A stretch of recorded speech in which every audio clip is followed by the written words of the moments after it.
The Muslims of Xinjiang. I was actually speaking to Brother Dilly just a second ago, and he was saying how he was pleasantly surprised how we decided to speak on this topic, because this group of Muslims are perhaps one of the most oppressed groups of Muslims in the world, and there's a rich history behind them that we often don't hear about. Before we begin, I'd like to ask Sulaiman to come forward and recite a few verses from the Quran. Sulaiman?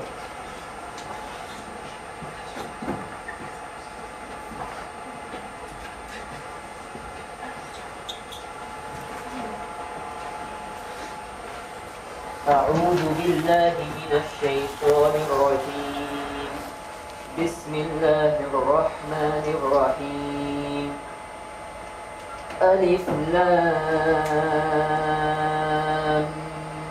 ميم أحسب الناس أن يتركوا أن يقولوا آمنا وهم لا يفتنون ولقد فتنا الذين من قبلهم فليعلمن الله الذين صدقوا وليعلمن الكاذبين أم حسب الذين يعملون السيئات أن يسبقونا ساء ما يحكمون من كان يرجو لقاء الله فإن أجل الله لآت وهو السميع العليم ومن جاهد فإنما يجاهد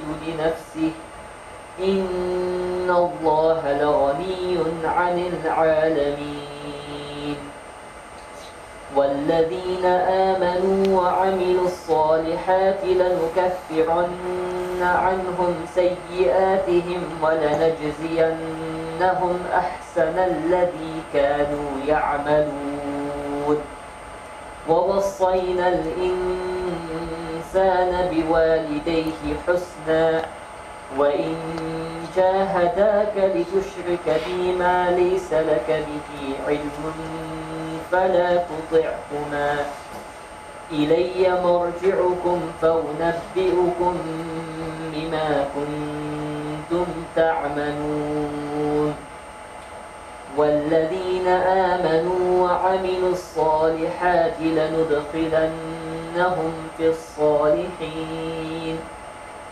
ومن الناس من يقول آمنا بالله فإذا أوذي في الله جعل فتنة الناس كعذاب الله ولئن جاء نصر من ربك ليقولن إنا كنا معكم أوليس الله بأعلم بما في صدور العالمين صدق الله العظيم. Thank you, Sulaiman, for that beautiful recitation of the Quran. Without further ado, the time is quite short. We'll invite Brother Dilly to start his presentation.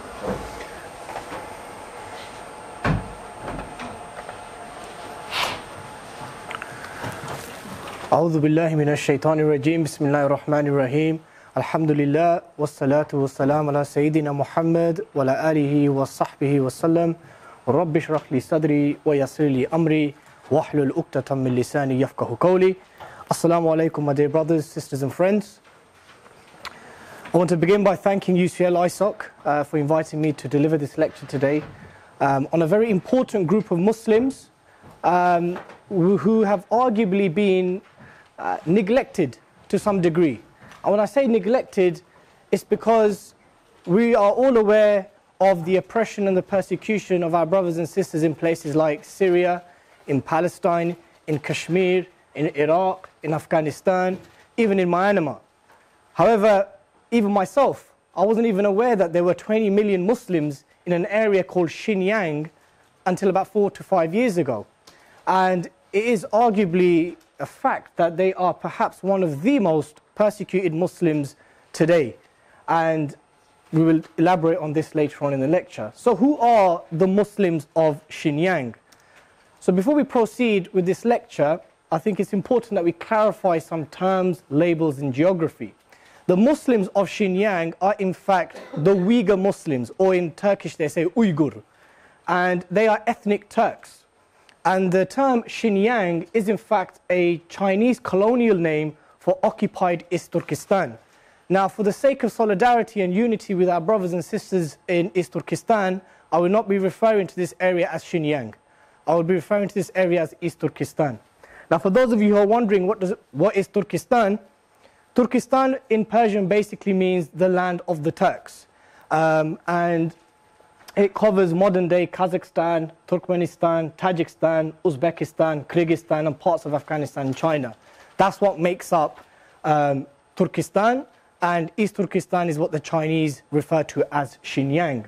And before I proceed, I have a treat for you guys. I've got a special message from a brother called Abdul Ghani Thabit, who is a Uyghur Muslim activist based in Netherlands, but he was born in East Turkestan, and he sent this message to you all today. Just bear with me.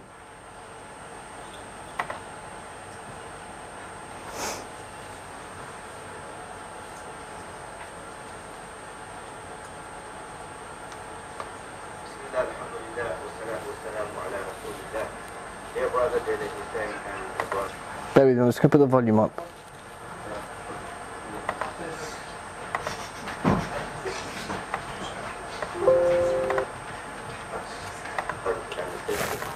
Can you put the volume up on this?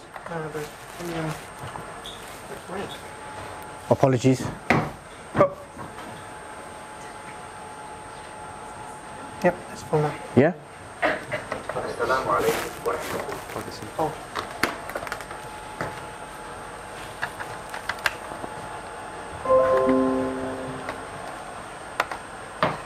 Bismillah, alhamdulillah, wa salatu wa salamu ala rasulillah. Dear brother Dilly Hussain and the brothers and sisters at the Youth College of London, Assalamu alaikum wa rahmatullahi wa barakatuh. Jazakallah khairan giving me this opportunity for introducing the Muslims in Uzbekistan. My name is Abdul Ghani Thabit. I'm from Netherlands, but I was born in Uzbekistan.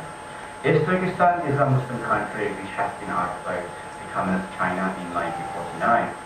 After occupation, China changed Uzbekistan name into Xinjiang, Uyghur Autonomous Region of China, which means new land or new frontier. Before occupation of Uzbekistan, we had only 4% Chinese who lives in Uzbekistan. After occupation, the Chinese government intentionally brought a million of Han Chinese into Uzbekistan. Today, they are nearly become majority population of Uzbekistan. The Chinese occupation of Turkestan, China has systematically committed genocide against Uyghur Muslims in 1949 until now, such as test nuclear bomb and birth control policy attacking Islamic and Muslim identities in Turkestan. Especially after so-called war and terror, China got a golden opportunity to torture, kidnap, oppress the Uyghurs. And for example, the Muslim woman not allowed to wear hijab at a public place like schools, hospitals, and also Muslim man not allowed to grow a beard. And Muslim women and men and children not allowed to study Islamic books. Especially after the Syrian revolution, the Chinese government doubled its repressive policy against the Uyghurs, and they called the Uyghur students who study abroad back to Uzbekistan. And also forced the dance the Uyghur imams and forced imams to dance and sing a national anthem, and also forced the Uyghurs install spyware systems in computers, and they gathered the Uyghurs at a re-education camp. For the time, thank you very much for your time. I wish you have a success lecture. Thank you very much. Assalamu alaikum. Wa alaikum wa rahmatullah. Jazakallahu khairan for brother Abdul Ghani, who helped me a lot in preparation for today's lecture.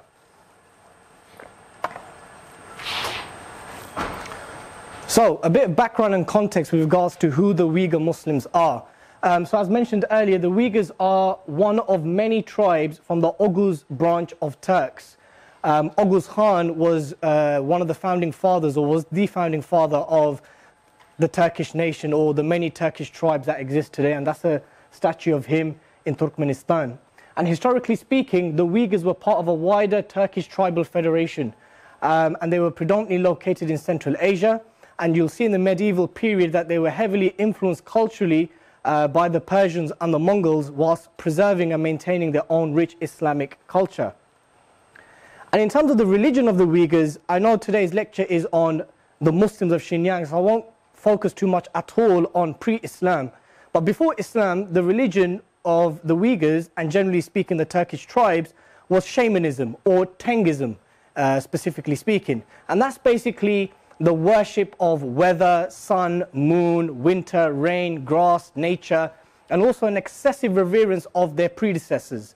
As years went on, some adopted Buddhism, but it was only at the middle of the 10th century and late 10th century that they started accepting Islam in significant numbers. And when they did, they were predominantly Sunni, and they followed Hanafi madhab, and they were of Sufi orientation.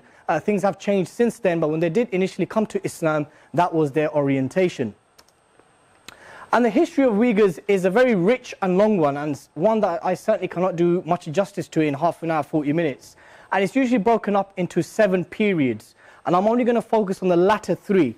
So you had the pre-imperial period between 300 BC to 630 CE. They were not Muslim. The imperial period, which was 630 to 840, they weren't Muslim then. And then you had the Indukut period between 840 to 1200, where then we started seeing that the Uyghurs then started accepting Islam. And of course, by the time of the Mongol expansion between 1200 to 1760, the Uyghurs had by this time became Muslim. But the 3 periods which I will be focusing on today's lecture is first and foremost the occupation and the annexation by the Manchu Empire, or the Qing dynasty, between 1760 to 1910. Then the brief period of the East Turkestan republics between 1910 to 1949, and of course the period of communist China to the present day. And the reason why I'm going to focus on these 3 periods is because it's absolutely relevant to understanding the context and the reality of our brothers and sisters in East Turkestan today. And that image is just of some Uyghur fighters in the medieval period. Famously speaking, you know, we're all aware of who the Ottomans are, who the Seljuks are, who the Ghaznavids are, and many, many well-known Turkish sultanates or empires or caliphates. But the Uyghurs, we don't really hear much about them. And they have had empires, but generally speaking, it was nothing that was that significant where they had land span across continents. Unfortunately, the longevity of these empires were very short-lived. But here are a list of a few Uyghur empires or khanates. You had the Uyghur Khaganate between 744 to 840. They were not Muslim. The Ghamzu Kingdom between 870 to 1036. They were not Muslim. The Kocho Kingdom, or known as Uyghuristan, between 856 to 866. They were not Muslim either. But it was only until the time of the Kharakhanid Khanate, which lasted between 840 to 1212, but that empire had accepted Islam in 934 under Sultan Bogru Khan. And that's when we started seeing significant numbers of Uyghurs accepting Islam. And then of course, we're all aware of the Mongol Empire, the savagery, the destruction and the madness that they caused in the Muslim world, most famously the sacking of Baghdad. But within 100 years of the Mongol Empire, 3 offshoots of the Mongol Empire accepted Islam. And they were the Chagatai Khanate, the Golden Horde, and the Il Khanate. These 3 offshoots of the Mongol Empire accepted Islam. From the 3, the Chagatai Khanate became Moghulistan. So for those of you from the subcontinent, you've heard of the Mughal Empire. They were descendants of the Mongols. Some have even said that even the Ottomans and the Safavids have also shared their lineage from the Mongols. So Moghulistan was essentially East Chagatai Khanate, and it was under this empire or this state where the Uyghur Muslims flourished. They experienced stability and security. They reached positions of power and authority, and it was within this period, if you look at the map, that middle bit there where it says Chagatai, in its eastern flank fell East Turkestan, which is modern day China now. So if we start by looking at the occupation and the annexation by the Manchu Empire between 1760 to 1910. So the Manchu Empire is essentially, when I'm talking about them, we're talking about the Qing dynasty. And the Qing dynasty were the last imperial Chinese empire. So if you saw in the previous slide, the Mogolistan lasted between 1347 to 1680, because when the decline began, the Manchu Empire then started conquering and carrying out offensives towards Mogolistan in the mid-18th century. And by 1884, East Turkestan, which was part of the East Chagatai Khanate, had been fully controlled and dominated by the Manchu Empire. And after 8 years of war, it was renamed Xinjiang on the 18th of November 1884. And Xinjiang in Chinese basically means new frontier or new land. And this is when we really started to see the systematic and the structural criminalization and oppression of the Uyghur Muslims from a cultural, religious and racial perspective. And ultimately, the reality which the Uyghur Muslims find themselves today is a mere continuation of this colonial policy by the Manchu Empire, which has been preserved and continued and even worsened since this period in history. The Manchu Empire was overthrown in 1911 by Chinese nationalists, and then East Turkestan then went from the control of the Manchu Empire to Chinese warlords. And it was in 1920 that we started seeing the birth of Uyghur nationalism, which was essentially backed by Soviet Russia. And in 1921, the Soviets met with a number of Turkish leaders in Tashkent, in Uzbekistan. They met with leaders from Tajikistan, Turkmenistan, Kyrgyzstan, Kazakhstan, Azerbaijan. They met with all the leaders from these countries, which then very later became satellite states as part of the Soviet Union. And so the leaders of East Turkestan were also part of these meetings that were taking place. And basically Russia said to them, look, go for your independence, counter the Chinese. But in reality, all the Soviets really wanted was vessel states, satellite states, which they could spread their communist ideology and which they can use for their hegemonic interests. So in 1933, we saw the birth of the first East Turkestan Republic, which was named Turkish Islamic Republic of East Turkestan. That's their flag there. And it barely lasted a year. And it was directly backed by Joseph Stalin. And the republic was defeated in 1934 in the Battle of Kashgar, which fell under the wider Xinjiang Wars. So this first republic barely lasted a year. And then 10 years later, the second republic was born, which was named East Turkestan Republic, which was essentially a Soviet satellite state. And there you can see some fighters, some generals from the first republic there. And in the 13th of October 1949, Communist China regains control of East Turkestan, and then 6 years later it renames this region as Xinjiang Uyghur Autonomous Region of China. But in reality it was anything but autonomous. So what is the situation of the Uyghur Muslims today, from 1949 to the present days? So you all have handouts, and in that handouts there's a timeline of key events from around 1876 to the present day. And you'll see endless number of protests and resistance movements which were violently shut down. Thousands upon thousands of Uyghur Muslim activists, predominantly students, many of our Uyghur sisters, had led protests, and there have been thousands upon thousands of arrests, extrajudicial killing, kidnappings and so forth. But from 1949 to the present day, we have seen an extension and a continuation of the racist and Islamophobic policies of the Manchu Empire. And as Brother Abdul Ghani mentioned in his brief video, there has been a systematic migration by the Chinese government to move Han, ethnic Han Chinese to the region of East Turkestan. Now, in essence, there isn't an issue with migration. However, there is an issue with systematic migration when there's demographic politics at play.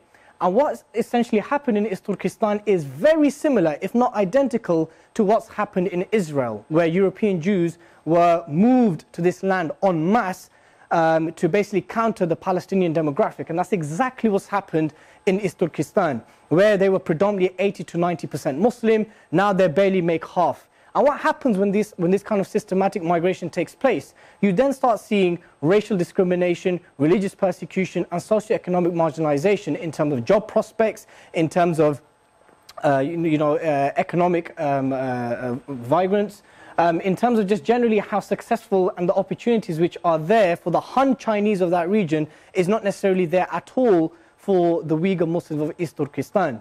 And before I go on to the war on terror, what kind of policies am I talking about? So as Brother Abdul Ghani mentioned, before the war on terror, men were not allowed to have beards.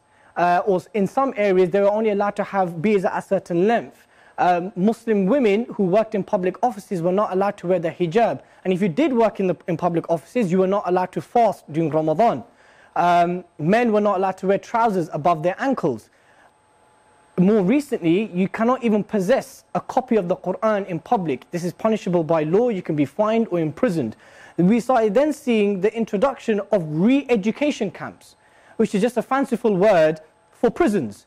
And this is where hundreds, if not thousands, of Uyghur Muslims, men and women, would be sent to these re-education camps, and they would be forced, literally, to sing the national anthem, to understand Maoist ideology, to understand Confucius philosophy. There have been some accounts where they've been even forced to drink alcohol and dance with each other's women. And this was apparently the re-education attempt of Uyghur Muslims. And then we had the war on terror.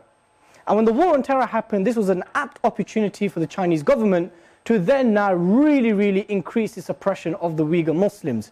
Because where they were previously criminalized for being separatists and nationalists, they were now Islamist extremists. They were now ISIS supporters. They were now terrorists who basically want to establish an Islamic state in this region. And we've seen this similar rhetoric by Russia. We've seen this similar rhetoric by regimes in the Muslim majority world, mainly in Egypt and other parts, where as soon as the war on terror kicked off, it was just an ace card for them to now start criminalizing the entirety of Islam and Muslims.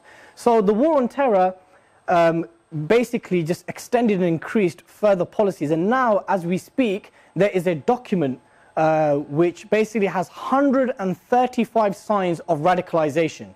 So for those of you who know about the PREVENT strategy in the UK, they have this thing called the 22 signs of radicalization. The Chinese have 135 signs of radicalization. And that little document there at the bottom is basically an official Chinese document which basically says that an X number of re-education camps have been established, and that is compulsory for men and women of a certain age to attend these re-education camps.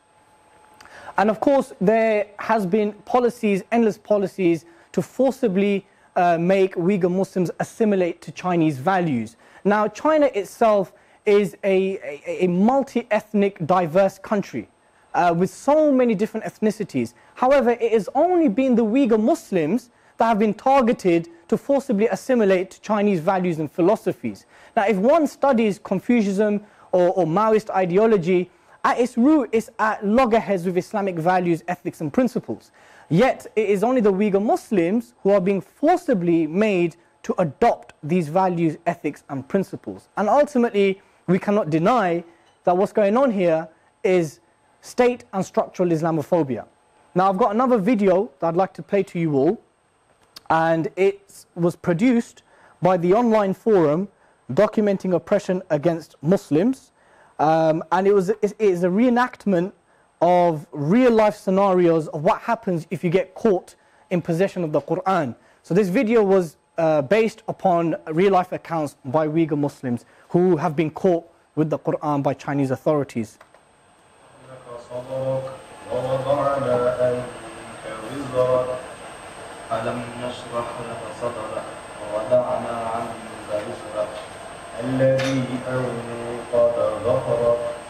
الذي أنقذ ظهرك ورفعنا لك ذكرك فإن مع العسر يسرا إن مع العسر يسرا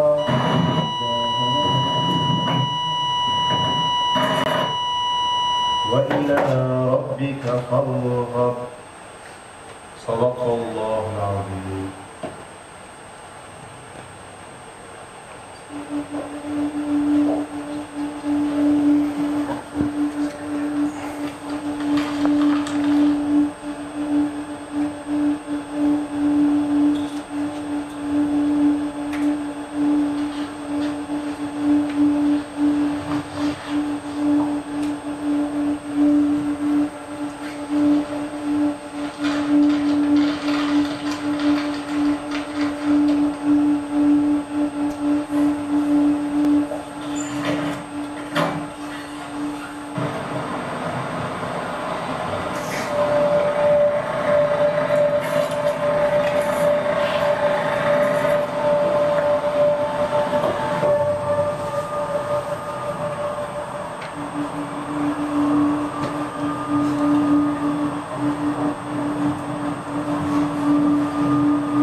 Sorry. Can I call back later? Yeah. Okay, sorry.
So whilst the Chinese government have denied issuing such policies, Uyghur activists and human rights groups in that region and in the West have confirmed that such policies have been implemented, and there are people in prison as we speak for merely possessing a copy of the Quran.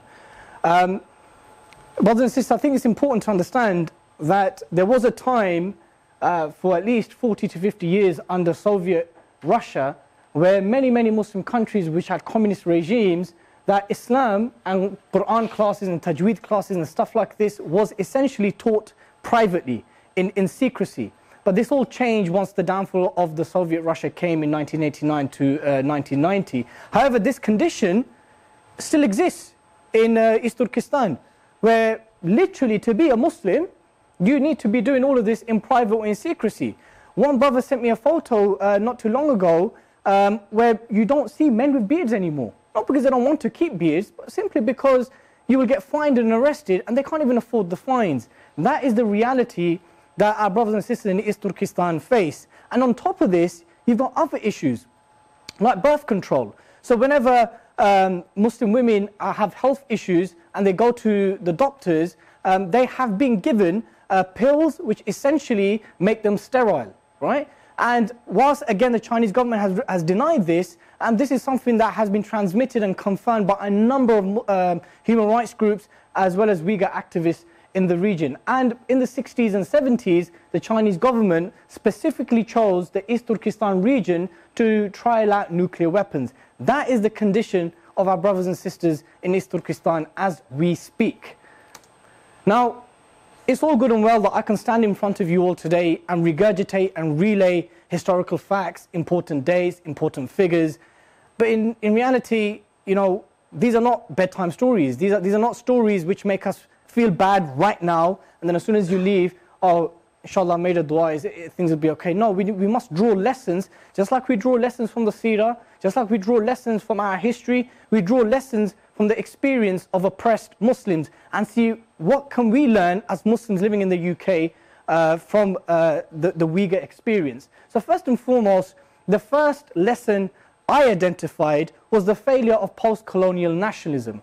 Now, the Muslim majority world, though it's not exclusively restricted to this, we saw that when European colonialism, in this case Chinese colonialism, when they came, they colonized these lands, they looted the resources. When they left and gave these countries so-called independence and the nationalist movements won, you found that many generals, many kings, many despotic rulers were left there to merely preserve and maintain and continue that colonial hegemony. And that the era of colonialism may have changed, but in word.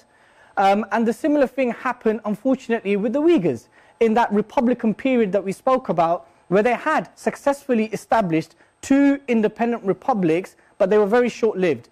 And they were short-lived because it was based upon the premise and the assistance of Soviet Russia. Another promising lesson we can take as well is that once every ism has failed in Muslim majority countries in the hope of establishing freedom and their own self-determination, after socialism failed, after communism failed, after pan-Arabism failed, after pan-Turkism failed, after all these different isms failed, we started increasingly seeing Muslims, oppressed groups, turning towards Islam. And when I say Islam, I'm not referring to Islamism, because I reject this term. I reject this term because it's a highly politicized term used to discredit the genuine sentiments and the direction of many, many Islamic movements in the Muslim majority world today. And when I say even that they're starting to turn to Islam, is that the groups, whether they be the Uyghurs, whether they be the Palestinians, whether they be the Syrians, or our brothers and sisters in Kashmir, or wherever they may be, even the Rohingya, when they realize that every state ideology or every ideology has failed us in terms of achieving us true justice and self-determination, they turn to Islam. And the reason why they turn to Islam is because they realize, why are we being persecuted? Are we being persecuted because we follow these different ideologies? Well, no. If they're looking to not make us grow beards and not make us wear trousers and not making our women wear hijab, and that means these regimes are ultimately after the very fundamentals and the basics of our religion. So therefore, a solution must lie in our religion, in how to overcome this situation. So we then have seen small resistance groups in East Turkestan, and you'll even hear about it in Myanmar, very small groups, who are Islamically orientated, and they basically have abandoned previous ideologies which they had hope in terms of establishing justice for their people. And lastly, a lesson that we can learn is state Islamophobia and forced assimilation. Now, whilst living in the UK as Muslims, we're not being abducted, we're not being kidnapped, we're not being forced to go to concentration camps, we're not being told that our women can't wear hijab, we're not being given sterilization pills when we go to the doctors, but we are also experiencing state Islamophobia. For the best part of 15 years, since 9/11, we have seen an endless number of counter-terrorism policies that have apparently been discriminatively witch hunting Islam and Muslims. Whether it be the prevent strategy, whether it be the channel program. Anyone heard of the channel program here? Channel program? What do they call the channel program? They call it a de-radicalization program. That bears a lot of resemblance to the re-education camps. Now, we were also aware that Ofsted has been talking about questioning young Muslim girls in schools about why they wear their hijab. We know that there is a huge uproar about Muslim women wearing their niqab. We know that there's issues pertaining to how we have our seating plans in Islamic events. We know that there are Islamic faith schools that were graded fantastic and adequate, but a year later they were shut down or were given the inadequate rating. There is a plethora of issues that we are facing here as Muslims in the West, which is essentially structural Islamophobia. We know very well that there have been researches carried out that even having your name as Muhammad or Hussein or Ali, when you hand in your CV, there is immediate disadvantage of you even getting an interview, right? And that's not even going into the structural Islamophobia that exists within the mainstream press. So we experience this. Yes, we're not being kidnapped. Yes, we're not being abducted. But we can at least, empathize that we are experiencing to a much lesser degree structural Islamophobia here in the UK. And forced assimilation. There's been endless discussions about integration. Muslims don't integrate, they don't do enough. If you study the concept or the policy of integration, integration is a two-way thing. And to quote David Cameron in 2010, he said integration is a two-way street, where the host nation has to make those who are not the indigenous people feel welcome. Obviously that changed very quickly throughout the years, but integration is one thing, assimilation is another thing. So these are some of the lessons that we can draw from the experience of our Uyghur brothers and sisters. And whilst I don't like to conclude on a doom and gloom and negative point, I want to discuss some actions, some tangible things that we can do to aid our brothers and sisters in East Turkestan and wherever they may be, and oppressed people generally.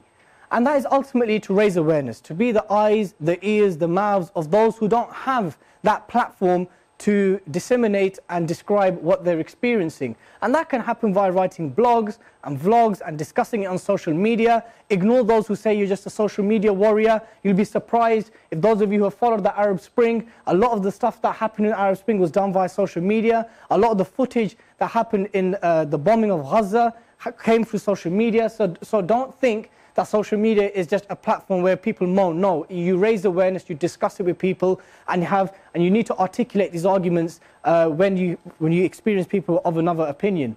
And of course, you need to reach out and network with Uyghur Muslims, and not even just Uyghur Muslims. Network and speak to ethnic Chinese people. Just before this lecture, I noticed a number of Chinese students here. It would have been wonderful if they stayed. We could have discussed this issue with them. Maybe some of them don't even know what's happening to 20 million people in this region called Xinjiang. Find out if you have any Uyghur Muslims in UCL. See if you find any Uyghur Muslims in London. Network with them, reach out to them, tell them that you feel for them, that they are your brothers and sisters, and that if there's any way you can help with their struggle in East Turkestan. And of course, we have to expose the Chinese government's oppression. We know of the very famous hadith of Prophet ﷺ where he said that the best form of jihad is the word of truth to a tyrant leader. So therefore, we cannot remain silent whilst the Chinese government continues this kind of horrific policy towards our brothers and sisters. And what is China? China claims to be a superpower. It is a superpower, one of three or one of two superpowers that exist today. It claims it sits on the UN Security Council with a veto power. We cannot let this thing pass. We need to carry on accounting them, writing to their embassies, speaking about it with your local MPs and so forth. And on that very same basis, we need to account Muslim governments. The region of East Turkestan borders 5 Muslim countries: Afghanistan, Pakistan, Kazakhstan, Kyrgyzstan, Tajikistan. Okay, Afghanistan has its own many issues, but Pakistan, do we have any Pakistanis here?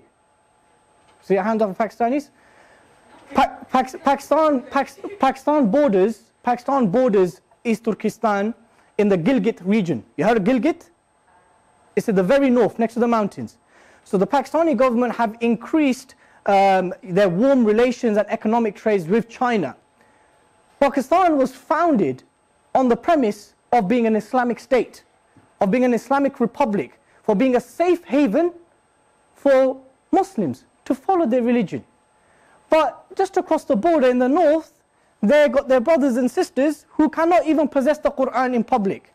So I kindly ask for those of you who are of Pakistani origin, if you have relatives or friends in position of influence, ask them, uncle, auntie, wasn't this country founded upon Islamic values to be a safe haven for Muslims?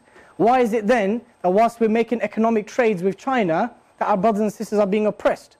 Now, if this idea of accounting Muslim governments is far-fetched, and some may will argue that, some may well say, well, you're crazy, how are you going to account Muslim governments? Then we need to have another discussion.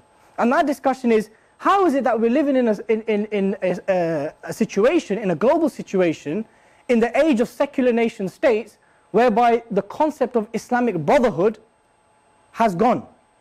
That now artificial borders now dictate when or when not to intervene or assist your brothers and sisters. We have known from our rich history, whether it be the story of Salahuddin al-Ayyubi rahimahullah, who fought the Crusaders and liberated Jerusalem, or whether it was Sayyid Qutuz, who fought the Mongols and safeguarded Sham and Egypt, whether it was Sultan Suleiman al-Qanuni rahimahullah, who fought the Persians to protect the Sunni Muslims in that region, whether it be Sultan Feteh, who went into Constantinople and liberated Constantinople. Many, many examples. Alp Arslan, many, many examples, whereby the sole reason for intervention was not to advance geopolitical interests or kind of empire kind of interests. It was solely because they felt as a religious duty that we have to go and assist our brothers and sisters who are in oppression. And we know the famous story of Khalif Mu'tasim Billah. When he heard the story of one woman being dishonored, he sent an army. Now, these stories are nostalgic, they are romantic, and it's nice, it makes you feel warm and fuzzy. But the reality is that these incidents did occur. There were men and women and states and empires who prided themselves in Islam that intervened to aid their brothers and sisters when it was needed. And of course, once we have exhausted everything, once we have exhausted what we could do physically, what we could do financially, we make dua to Allah subhanahu wa ta'ala every time, as much as time as possible. But once that camel has been tied, then we make dua to Allah subhanahu wa ta'ala. So at least on Yawm al-Qiyamah we can say that, Ya Rabb, I had access to this platform. I was able to write, I was able to speak, I was able to do many of these things, and then I turned to you. Just like how Prophet ﷺ did in Badr and in many other encounters that he had. It is not a case of doing dua alone and not doing nothing when you can do it. And we know from the hadith of Prophet ﷺ when he said that the believers are those who, when they see a munkar, they change it with their hands. And if they're not able to do so, they speak out against it. And the lowest form of iman is to hate something from within. I am confident that every single one of us in this room can do more than just from hate it from within. And we also know that Allah subhanahu wa ta'ala says in a number of passages in the Quran that the believers are those who enjoin in all that is good and forbid all that is evil. So this is part of our ethical and moral and principle outlook in life. And not just with oppression experienced by Muslims, but oppression generally speaking. That should be our approach. We do not restrict our outward actions to dua. Dua is done, inshallah, once you have exhausted your outwardly actions. Now I'm going to spend a few minutes to discuss solutions. Now, solution is one of those topics where entire movements and groups differ. It's one of the reasons why many Muslims disagree with each other on many issues. And the issue of East Turkestan is not different to the issue of Kashmir, is not different to the issue of Palestine or Sham or Myanmar or any part of the Muslim world or parts of the countries where Muslims are being oppressed, occupied and so forth. So let's look at some of the solutions. Charity. Now, charity is a very laudable and praiseworthy action which is deep-rooted in our scripture, and there is a lot of ajr in it, and we should continue to do it. But wallahi, I'm in touch with many of the big Muslim charities in this country, and I'm yet to meet a CEO or a managing director who has said to me, Dilly, charity is the solution to the ummah's affairs. No. We give sadaqah jariyah or our zakah to those who need it as an individual action or ritual to relieve ourselves for the akhirah. It was never ever used as a solution to overcome oppression, occupation, invasion. Never. Then we have diplomacy. Now diplomacy is fantastic from an international PR perspective. But I don't need to go back to any previous historical events. Let's just look at Syria, Myanmar, and the recent announcement by President Donald Trump of Jerusalem being the capital city of Israel. Diplomacy is one of those things which makes the international community feel good that, things are being discussed. We're sitting around tables and, we're doing something about it. But in reality, you'll find that in many cases than not, the international community, and specifically speaking the UN, have been complicit in the continuation of oppression. And we just need to look at Srebrenica, we need to look at what happened in Eastern Ghouta, we need to look at what's happening in Kashmir, that the UN, there's an endless number of meetings and condemnations, but what actually happens from diplomacy? But it's fantastic for PR, don't get me wrong.